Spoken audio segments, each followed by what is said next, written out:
Diana, ano ba gusto mong regalo sa Pasko? Ako, gusto ko yung maraming laruan.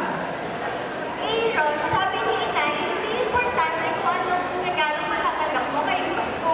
Hindi yan ang tunay na diwa ng Pasko. Eh, ano ba ang tunay na diwa ng Pasko?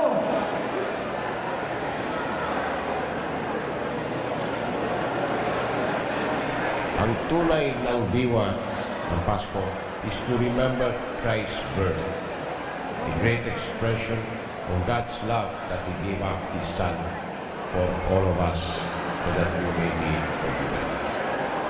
More than the gift giving, this is the time for reflection, how blessed we are. Sa panahon nito, si Jesus ang best gift that we have. That gives us the reason to celebrate. Not because we will be receiving a lot of gifts, dahil si Jesus nandito lang sa atin. With this, let me just close and say, maligayang Pasko sa inyong lahat.